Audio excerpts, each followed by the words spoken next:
Alors, on commence. On est encore dans le Perek Zayn. Ce Perek Zayn qui, peut-être, c'est peut-être la raison pour laquelle Jonathan Ben Oziel n'a pas traduit le Sefer Daniel. Parce que ce rêve-là de Daniel, il nous fait vraiment savoir la fin des temps. On va commencer aujourd'hui par quelque chose d'archi connu, mais qu'il est bon de rappeler. C'est le Midrash Tanhuma à propos du Halom de Yaakov Avinu. C'est que le Halom de Yaakov Avinu avec le Soulam, il fait référence justement aux Arba Hayot ou Arba Malchuyot qui montent et qui ne descendent pas. Parce que là, c'est quoi ces Arba Hayot? Ces quatre figures, ces quatre animaux que Daniel rêve, on a dit que c'est des Arba Malchuyot. C'est Bavel, Parasemadaï, Yavan et Edom. Il y a des discussions pour savoir quelle est l'identité de Edom, quelle est l'identité de Yavan. Est-ce que Edom, c'est-à-dire que Romi est inclus dans Yavan? Est-ce que Edom c'est Ishmaël? Et vice-versa. Mais en tout cas, Arba Malchuyot, c'est bien connu. Regardez ce Midrash Tanhuma, c'est Midrash Tanhuma au début du Midrash Tanhuma de Parashat Be'etz. C'est en bas de la page de droite. Ça veut dire quoi? Olim veyoredim bo.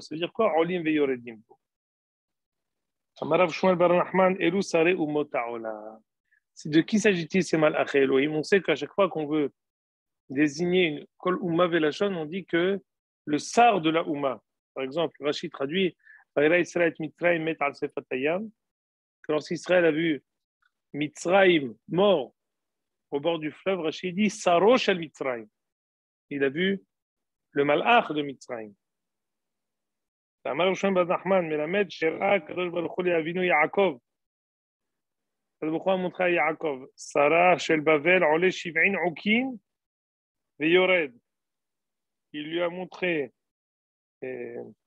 le sar, donc Malchut Bavel qui monte 70 ma'alot, en fait 70 ans, et qui tombe. Ensuite, Veshel Madai Hamishim Ushtaim, 52 marches et qui descend.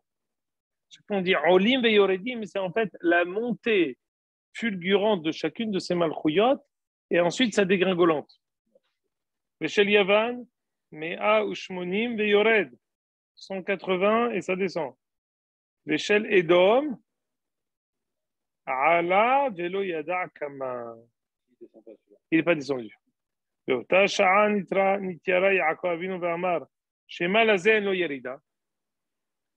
que Malchut Edom, elle descend jamais. N'aie pas peur. Comme si tu le vois monter sans arrêt. Je le descendrai de là aussi haut. Exactement, c'est le passage qui ramène dans l'Obadia. Si tu montes comme un aigle et que tu montes jusqu'au firmament, les étoiles, le firmament, Misham Oridecha Neumashe. Pourquoi ici il y a marqué Méa et Shmonim entre crochets là? Il y a une marquette comme quoi c'est Méa ou Méa et Shmonim? J'imagine, est-ce que c'est peut-être ça a été ici. Ce qui est connu de nous, c'est ouais, oui. On va voir de quoi il s'agit. Mais en tout cas, je vais donner comme introduction le fait que la vision que Daniel a eue, d'une certaine manière, Yaakov Avinu aussi l'a eue. Et c'est intéressant parce que quand on va voir la fin de la Hayya Revi'it, la fin de la 4e Hayya, on va voir qu'elle a aussi une fin différente que les autres. Les 3 Hayyot, elles ont une fin qui est, on va dire, mesurée. Et quelqu'un qui prend le relais de son précédent. Mais ici, c'est pas ça. Ici, on voit que la 4e, elle monte sans descendre. Et d'ailleurs, le Midrash, il continue et il dit le prochain Midrash, prenez-lui, Ouri. Le deuxième Midrash, il dit, on a dit premier pirouge que la quatrième, et Malchut, elle monte, elle descend pas, c'est que, t'inquiète pas, même si tu la vois pas descendre, je la descendrai. Le deuxième Midrash dit, Amal Bibrachia, Beshem Rabbi Helbo, Bishmuel Ben Yossina. מלמד שאלה הוא הקדוש ברוך הוא ליעקב אבינו שרה של בבל עולה ויורד, של מדי עולה ויורד, של יוון עולה ויורד, של אדום עולה ויורד. הקדוש ברוך הוא ליעקב, למה אין אתה עולה? chacun qui monte et qui descend, qui monte et qui descend. Yaakov, non. מלאכי אלוהים עולים ויורדים. תשעני תיארה יעקב אבינו. כשם שיש לאלו ירידה, ככה אני יש לי ירידה. אמר הקדוש ברוך הוא, אם אתה עולה, אין לך ירידה. Pourquoi les seuls qui apparaissent dans cette échelle, c'est les Umot Ha'olam? Parce que finalement, comme c'est comme ce qu'on va voir dans cette vision de Daniel, toutes les Umot, elles ont une Yerida. Malach Elohim et Umot Ha'olam, elles ont toutes une Yerida. Malach Elohim, Olim ve Yoredim bo. Mais Am Israël, s'il monte, il ne descend pas. On dit, vous savez, lorsque, je vous avais déjà raconté ça, mais lorsque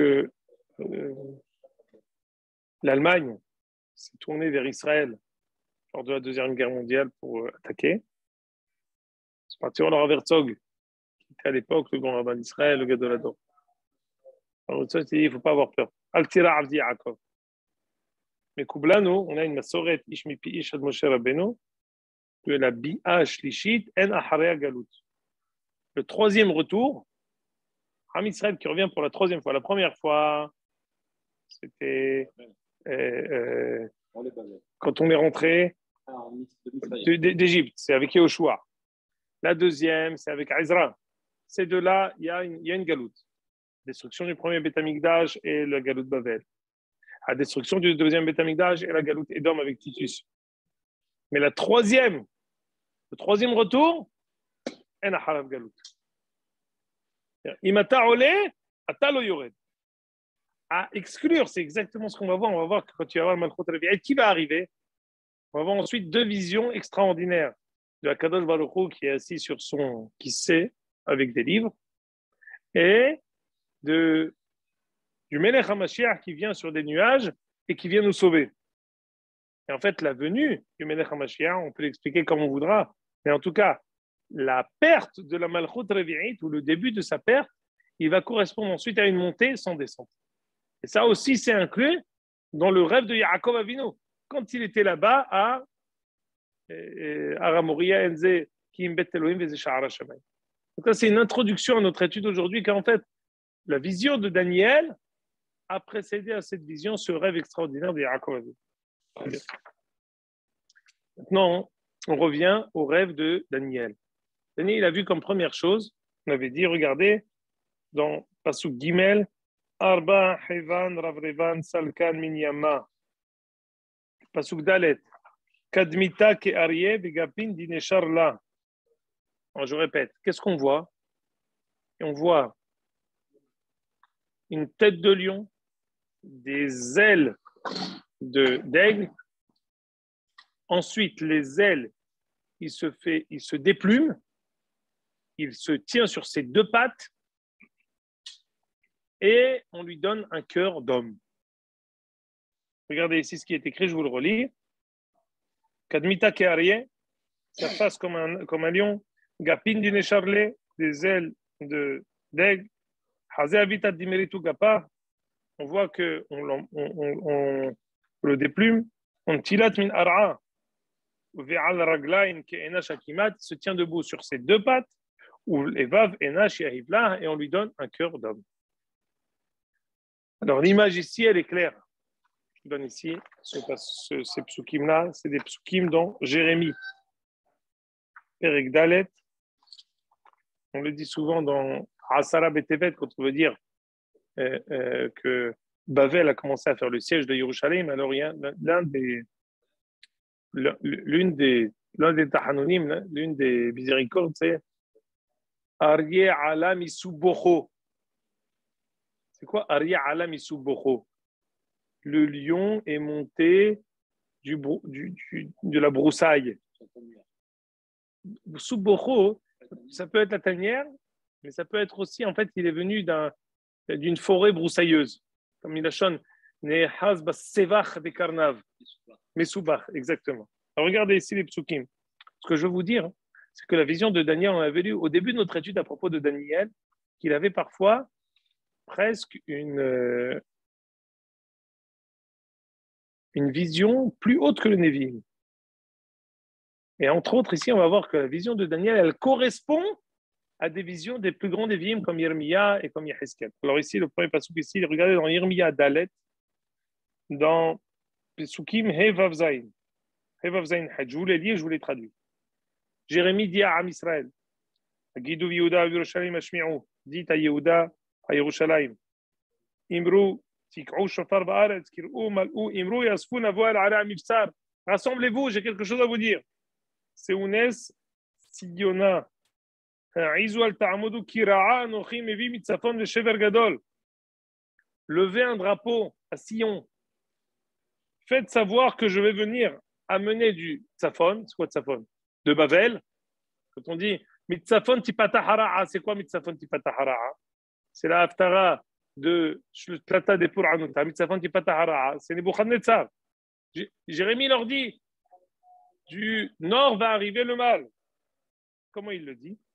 Ala Arie Misubecho, Misubocho. S'il dit Min Hatshai, Bet Be Hataf Kamatz. Ala Arie Misubocho. Il est monté. Rachid nous dit regardez Rachid. Derechari, les chefs des Ma'arav, Sivche Ayahar. L'habitude du lion, c'est d'être caché dans les broussailles de la forêt. Ici, un laaz, je ne sais pas comment on peut le voir, espichier, épi, dans les épis, je ne sais pas. Je ne veux pas non plus ici le mot tanière. Bon, épée, dans les forêts épaisses. Hazak ou Baro. Dans les forêts épaisses.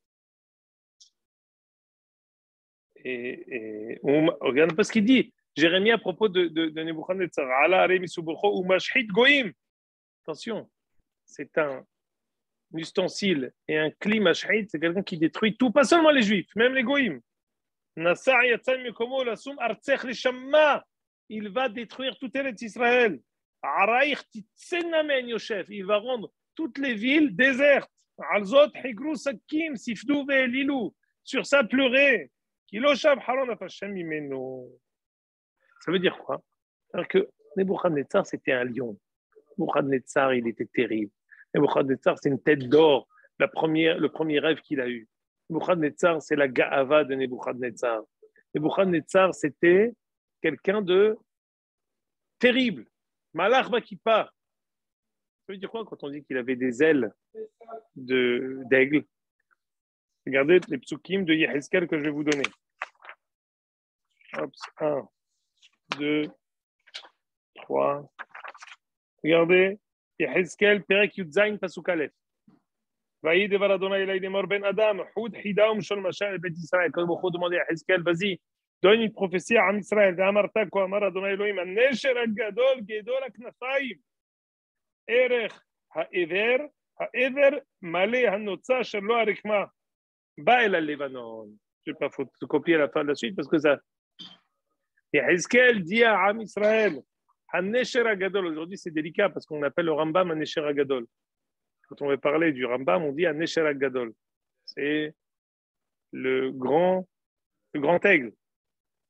Ça a été dit à propos des Nebuchadnezzar. Regardez ce qu'il dit Mahari Karo à propos Han-Nesher Agadol. Vous l'avez juste à côté de Rashi. Han-Nesher Agadol.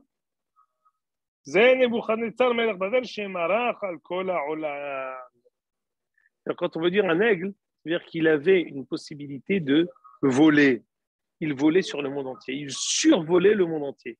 Il était fort là où il était et son emprise s'étendait sur le monde entier. Tous les empires, pratiquement tous les empires qui ont pris comme symbole l'aigle.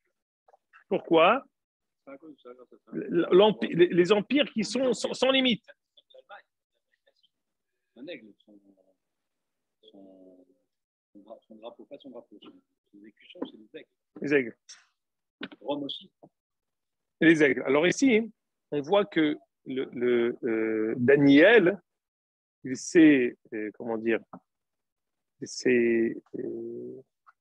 il a eu la kavana de deux choses. Il a eu la kavana et du lion et de l'aigle en même temps. Il a fait la synthèse de deux névouot des plus grands néviim, et de Jérémie et de Yaheskel. Il a attribué à Nebuchadnezzar la tête de lion et les ailes d'aigle. Alors ça veut dire quoi qu'il a été éplumé? Ça veut dire quoi qu'il était sur les pieds? Ça veut dire quoi? Sur deux pieds? Ça veut dire quoi qu'il avait un cœur d'homme?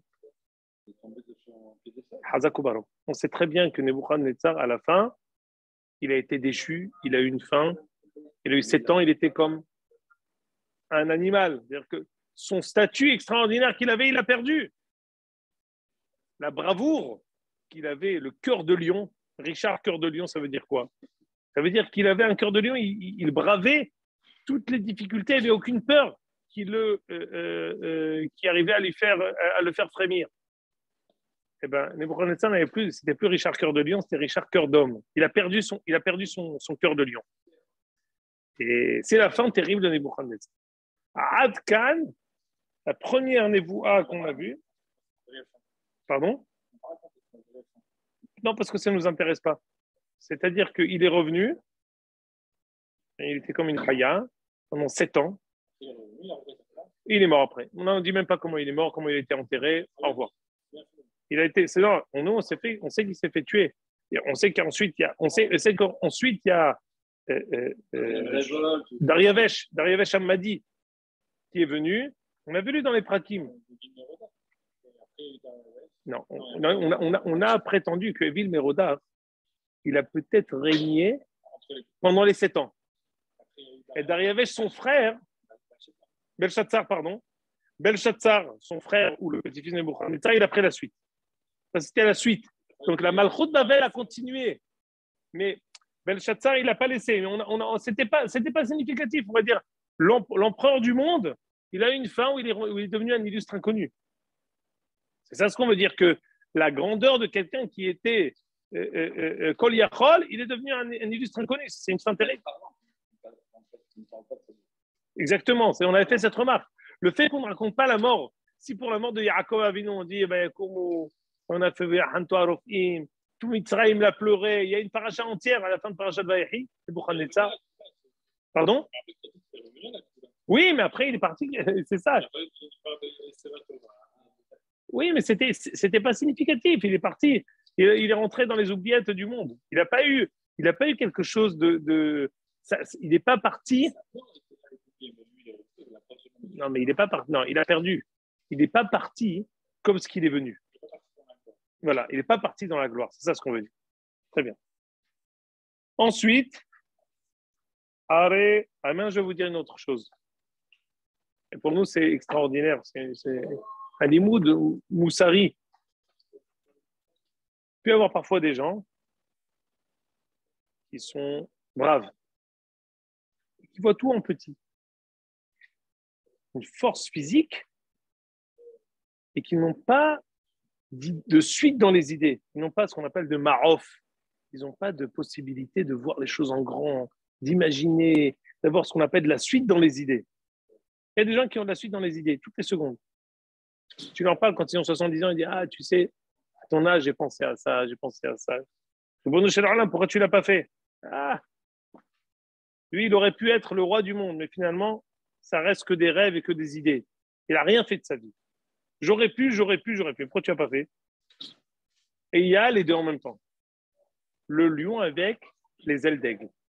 C'est la force et la suite dans les idées, la possibilité de mener à bien ces idées extraordinaires que la personne est là. C'est les deux en même temps. Le Nebuchadnezzar a été Gaon en Rishout. Mais on apprend de lui aussi la force de réaliser. La force de réaliser qu'il a réussi. Il a demandé, sans arrêt, vous laissez tendre. Il a demandé de prendre les meilleures personnes, les meilleurs enfants, les plus courageux qui se sont contrôlés. Il avait la suite dans l'idée tout le temps, il voulait s'étendre. Dans la riche haute, il a réussi dans sa riche haute. Pour nous, c'est un limon de Gadol. Il peut y avoir un Nesher à Gadol.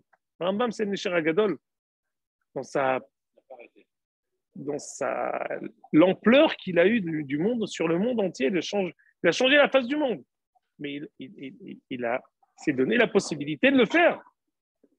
Vous comprenez? C'est aujourd'hui, c'est bien souvent ce qui manque à tous ces gens extraordinaires qui ont des idées, mais ils n'ont pas réussi à mener à bien ces idées. Ou des gens qui sont des forces de la nature, mais qui n'ont pas, on va dire, le kazaït moah, pour la suite dans les idées pour pouvoir les mener à bien. Et là, au grand de ça, il a eu les deux. Arié, ala, misubocho, ve, hanesher gadol, les deux en même temps. On avait dit que toutes les personnes chez Alou Ligdoula, le Alou Ligdoula est la biche d'Israël. Kadosh Baruch Hu, avant de le nommer et de détruire le Beth Amikdash, il a d'abord monté plus haut que n'importe qui. D'abord, il le monte pour Yerushalayim, pour le Lébanon, pour Eretz Israël. C'est pour ça qu'il a monté. Finalement, Ilat Ta'ilot Vesibat Asibot, c'est Am Israël. On se rend compte finalement que la raison pour laquelle il est arrivé là où il est arrivé, il a choisi quelqu'un qui était aussi, il ne l'a pas fait alors qu'il ne l'était pas. Il a pris une force de la nature, mais toute cette force finalement, il se trouve que c'est en vue de détruire le Beth Amikdash. C'est sur ça le pasuk dit Ve'al-Levanon be'adir ipol. Le Beth Amikdash, il tombera entre les mains de quelqu'un qui est adir. Très bien. Donc ça, c'est la première, c'est Bavel. On continue. Daruheba Ohari, Tinyana. Je suis dans Pasuk et He. Lamia Ledov. Une autre Haya qui ressemble à un ours. Velishtar Hadekimat. Velistar Hadekimat, qui est debout d'un côté. Utlat El'in Befuma Ben Shina. Et qui a 3 côtes de viande dans la bouche. Et ainsi, j'entends qu'on s'adresse à elle et on lui dit Koum, Achouli, Bessar Sagi. Lève-toi et mange beaucoup de viande. De qui s'agit-il? On a dit il s'agit de Paras et Madaï. Alors sur ça, je vous ai photocopié la Gemara dans Megillah Yudalef. On en avait parlé, regardez. Megillah Yudalef, hops, Megillah Yudalef, Amoudalef. Comptez avec moi, s'il vous plaît, les lignes, parce que c'est compliqué d'y arriver. C'est 2 lignes après le virage. J'allais même dire 1 ligne après le deuxième virage. Resh Lakish Patahla Pitha Lea Parshata Meacha. Resh Lakish, quand il venait à étudier, en haut, monsieur Adimi. En haut, la première ligne après le deuxième virage. Au milieu de la ligne, Resh Lakish Patahla Pitha Lea Parshata Meacha. Lorsque Resh Lakish, il étudiait Mesechet Megillah, il étudiait la Megillah Esther, il donnait comme introduction le pasuk suivant. C'est un pasuk qui se trouve dans Michelet. Arinohem vedov shokek molshel rasha al amdal. Arinohem ze Nebuchadnezzar rasha. Irtiv be ala arie misubocho. Un lion qui rugit, c'est Nebuchadnezzar. Dov shokek ze Ahashverosh. C'est quoi dov shokek? J'aimerais vous dire aussi autre chose, parce que c'est une bonne question que tu as posée. Oui, qu'est-ce qui est devenu de Nebuchadnezzar? Tu sais, lui, l'Olé Olam Hossein, il est mort, Mataïchéou. Il reste quelque chose de lui? Tu as dit Evin Merodach, tu as dit Belshazzar. Il reste quelque chose de lui? Vashti! Tué. Il ne reste rien. 3 générations, il est resté après lui. Mais après Vashti, il n'y a rien eu. Ahashverosh, il a fait que l'Onish Arnin Vaneched à Nebuchadnezzar. Il a été décimé à Atom. Donc finalement, il n'a rien laissé. Alors, on disait, je ne sais pas si je suis sûr que vous avez entendu ça, monsieur Halimi, que Saddam Hussein disait sur lui-même qu'il était Nebuchadnezzar. Ah oui? Comment vous savez? On rapportait ça dans la presse à l'époque où il avait été. Il y a eu la guerre d'Irak. Là. La guerre d'Irak, il se disait Nabucodonosor. Je ne sais pas, il avait sorti ça, mais il l'a dit lui-même. C'est pour ça, Uri, pour te dire, est-ce qu'il reste quelque chose de Nebuchadnezzar? De famille, il ne reste rien. Il y a quelqu'un qui s'est pris, un despote et un empereur comme Nebuchadnezzar, comme un rouah qui est resté de lui. Mais bon, on a vu aussi comment il s'est terminé. Pardon? Oui, mais oui, finalement, qu'est-ce qui est resté de ce Saddam Hussein? Ils l'ont mis à mort ou ils l'ont laissé en prison? Ils l'ont tué. Il était caché dans un trou. caché pendant des semaines et des semaines. Les Américains l'ont trouvé, ils l'ont tué. Ah, ils l'ont tué, ils l'ont pas gardé. Ah, c'est ça, ils l'ont pendu. Ils l'ont fait à peine. Mais il y avait une photo de lui quand il était resté avec plein de cheveux comme ça. Il est resté dans une grotte, je dis, pendant une semaine. Il était comme des Nebuchadnezzar. Comme Nebuchadnezzar, il a terminé comme un animal. Exactement, Hazak Baruch. Il a fait méode. Mais qu'est-ce qu'il reste de l'Irak? Kloum, les pauvres miskenim, c'est tous des crèves la faim, miskenim. Sauf ceux qui sont trucs, mais 90, 95, je ne sais pas combien est le pourcentage du peuple. C'est un pays qui est sous domination, parce qu'en à la fois iranienne, américaine, il n'y a plus rien. On peut les bases américaines. Ils ont attaqué une base américaine aujourd'hui, Erbil. Al-Kol Panim. Al-Kol Panim. Ça pour terminer, Nebuchadnezzar. Donc, Resh Lakish disait Aridohem, c'est Nebuchadnezzar. Dov Shokek, c'est Ahashverosh. Shokek, c'est Minachon, Ishtokekut. Anim Ishtokek, j'ai envie. Shkika, Kisbiar, Nefesh Shokeka, quand j'ai rassasié une âme qui était assoiffée. Alors ici, Dov Shokek, il a toujours faim. Ahashverosh, il a toujours faim. Il fait 180 jours de Mishté, il va encore un dernier. Mishté de 7 jours. Écoutez bien. Comment on sait que Dov Shokek, c'est Ahashverosh? Et là, la Gemara, elle ramène une raya du passage qu'on étudie. La deuxième haya, elle ressemble à un ours. C'est les Perses, qui mangent comme des ours. Les Sorbalim Basar Kedov, qui sont gros comme les Dov. Umgaddelim Se'ar Kadov, qui sont poilus comme Dov. Ils ne s'arrêtent pas. Quelqu'un qui est tout le temps en train de vouloir profiter, il ne s'arrête pas, tout le temps. Moshel Rachar Zehaman, Al-Amdal, Elou Israël, Shem Dallim Minamitzvo. On voit que Ahashverosh, Parasumadaï, il se caractérise par la Nehentanut. C'est, la semaine dernière, on n'avait pas eu le temps de le dire, mais Nebuchadnezzar, c'est Nefesh. Quoi le Nefesh? Nefesh, c'est le pouvoir. C'est pas le Sechel, c'est le pouvoir. C'est la possibilité de dominer quelqu'un. Pour dominer, il ne faut pas seulement être intelligent, ce n'est pas le Sechel. Pour dominer, il faut utiliser la force. Domination, ce n'est pas un acte de BMA. Ce n'est pas le corps. On va dire maintenant que Parasemadaï, c'est le gouffre. Et Nebuchadnezzar, c'est le Nefesh. Nefesh Kazot. La volonté de s'étendre sans arrêt. Il y a un Yetzerara comme ça. Quelqu'un qui est mankal, il y a une sorte de Yetzerara, leistarer à la briotte, de dominer.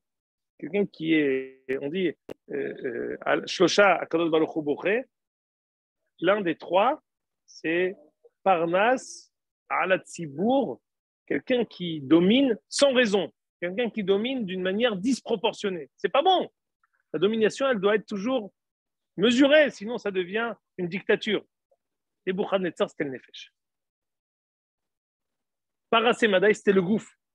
Ils sont venus faire apparaître le gouffre à outrance. Et ça s'est caractérisé par les harayot, et ça s'est caractérisé par ce qu'on appelle ichot kedusha, ma'achalot asurot et isure bi'a.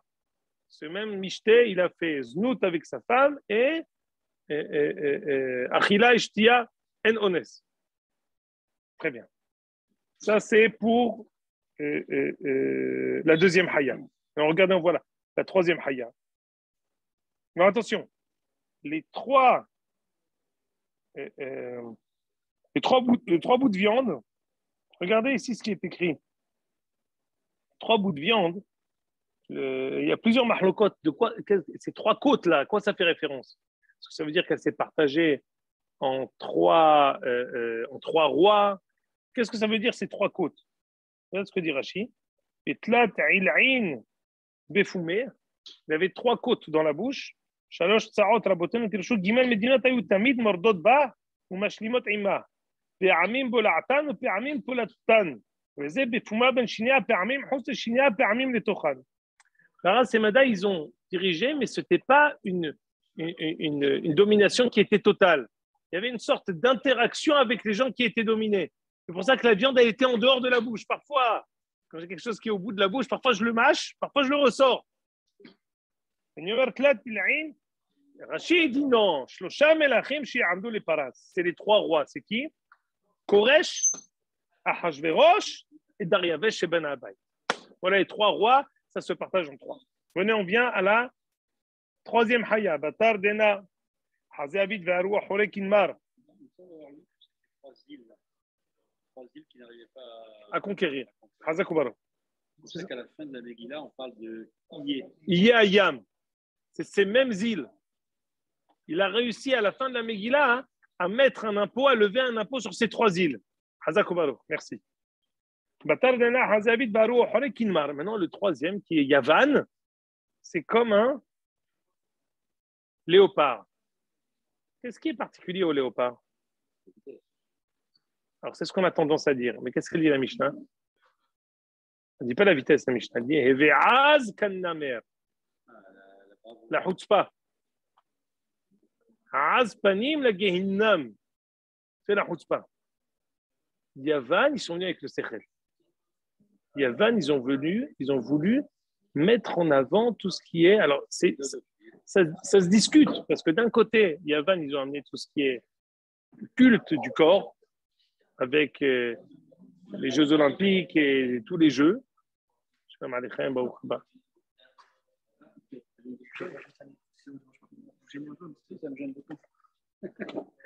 Et Hadej pour la kippa. C'est la kippa avec la coupe. Ah, il a vent.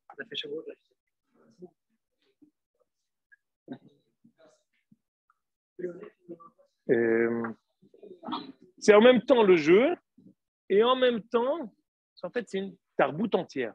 C'est une nouvelle tarboute. Jusqu'à présent, quand il y a eu la domination, on va dire, c'est l'homme qui utilise un de ses travers et qui, à outrance, la domination. Il y a le corps, c'est aussi quelque chose qu'on a. Sechel, ici, c'est une nouvelle civilisation. Ils ont changé la face du monde avec une nouvelle civilisation. Une Hevra Shona, des jeux, la philosophie de profiter le monde entier, la philosophie grecque, bien sûr. Pourquoi c'est associé le corps et le ciel? Parce qu'en fait, c'est sans la spiritualité, sans la rouhani. C'est l'intelligence, c'est la forma, etc. C'est pour ça que c'est associé au corps. C'est en fait le sechel pour le corps. C'est-à-dire pour le corps, ou seulement, aussi pas seulement. C'est-à-dire que le sechel les a amenés à dire En olamazé et la ihad. Ils ont dit il n'y a pas d'olamaba, donc il faut profiter.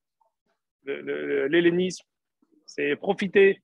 Même si Dieu a créé le monde, il restait là où il est. Donc c'est maintenant à nous ici, qui sommes faits de chair et de sang. Leur réflexion les a amenés à certaines, on va dire, certains comportements que voulaient dire du corps. Alors qu'est-ce qu'il dit sur eux? Gapin, arba' di'of al-gabé, arba' rachil al-hibata, v'shaltan ya'ibla. 4 têtes. C'est quoi ces 4 têtes? C'est les quatre descendants, c'est les quatre. La Grèce, elle s'est divisée en 4 après. Dit Rashi. Hem dalet moshnim shehalak lahem Alexandron Mogdon bemoto et malchuto. Il y a d'abord Alexandre Macédoine qui a été le roi presque du monde. On connaît tous la Gemara dans Yom HaSamertet que je vous distribue tout de suite, qui dit que Alexandre Mogdon, il est parti jusqu'aux portes du Gan Eden. Dans Masechet Tamid, la Medbet, Amoud Bet, il a voulu rentrer, il a tapé à la porte. Ils lui ont dit non, Zah Sha'ar l'Adonai Tzadikim Yavo. Je ne peux pas rentrer. Mais qu'est-ce que je peux faire pour rentrer? Il lui a donné un crâne ou des yeux. Il l'a pris, il a essayé de peser l'équivalent du poids de ce crâne ou de ses yeux avec de l'or et de l'argent. Vous avez vu qu'il n'arrivait pas à faire contrebalancer la balance. Parti voir les Hachamim, ils lui ont dit qu'est-ce que ça veut dire? Ils ont dit la volonté que vous avez, vous la Grèce, de profiter de ce monde sans arrêt, de faire de ce monde-là une entité sans suite, ça n'a pas de fin. Il lui a dit couvre ses yeux avec un peu de rafar, tu vas voir, tu vas réussir à mettre un peu d'or et un peu d'argent, et tu vas réussir à contrebalancer. C'est-à-dire que de laisser nos limites à notre marshava, si tu dis à nos yeux ou à notre tête, si tu fais aucune limite, si tu n'arrives pas à juguler les marshavot ou la volonté de profiter de ce monde, ensof. Tu n'arriveras jamais. Ou alors, Ever Kataniesh, Masbi'o Ra'ev, plus tu lui donnes, plus il a faim. Ensof. Tu couvres un peu, tu vas voir. Masbi'o, Mar'ivo Savea. Couvre, limite, tu vas réussir. Ce même Alexandre Macédoine, on dit, la Gemara dans Yoma Samertet, elle dit qu'il y a eu une rencontre extraordinaire avec Shimon HaTzadik. Je ne vais pas vous dire de... Pardon? Parce qu'en fait, il est venu pour détruire. Il est venu jusqu'à Jérusalem pour détruire Jérusalem. Et Shimon HaTzadik est venu avec les 8 Bgadim pour le recevoir. Ils lui ont dit, tue-le! Il a dit, mais non, c'est ce Dmout que je vois qui m'accompagne dans toutes mes guerres et avec qui je gagne. Non. Ishmaël ou... Non, c'est pas Ishmaël. C'est dans le début du Yoma. Je lis ici. Je lisais environ 20 lignes avant la fin. Yom Shebikshu Koutim et Bet Elohim Alexandre Nogdon le Haribo. Ils ont dit à Alexandre, détruis le Beth Amikdash, Natnou Lahem. Ils ont dit à Shimon HaTzadik qu'Alexandre arrive pour détruire le Beth Amikdash.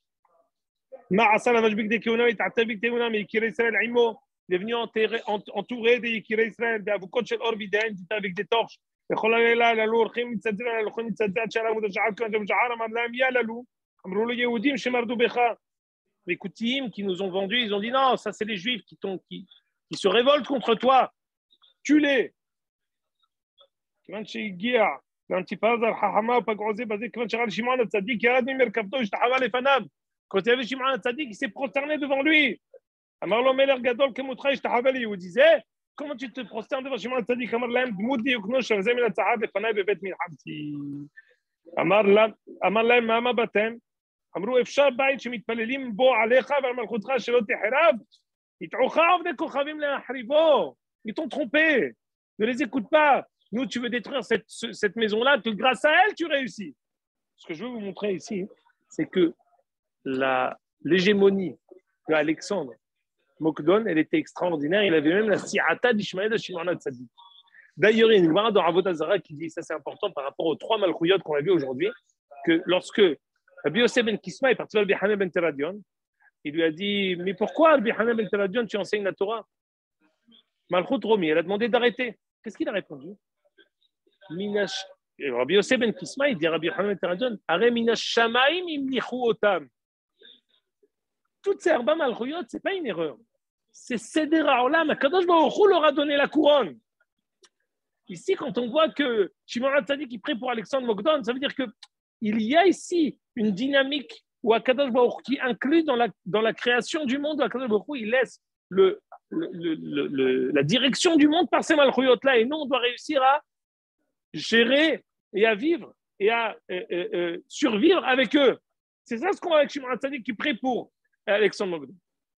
Écoutez, on est censé continuer, mais je suis obligé de m'arrêter aujourd'hui. Je dois m'arrêter plus tôt. Je suis vraiment désolé. La semaine prochaine, on fait la Malchut Revi'it et le Mashiach qui arrive. Alors, gardez les feuilles, parce que j'ai tout amené ici. Regardez ici. Je vous donne tout. J'ai préparé encore beaucoup. Je n'ai pas eu le temps, je vous demande pardon. Je suis vraiment désolé. Je dois aller faire Arvit à Arhama. On m'a demandé de venir. Je suis désolé. Vraiment, je suis désolé. C'est Haraba.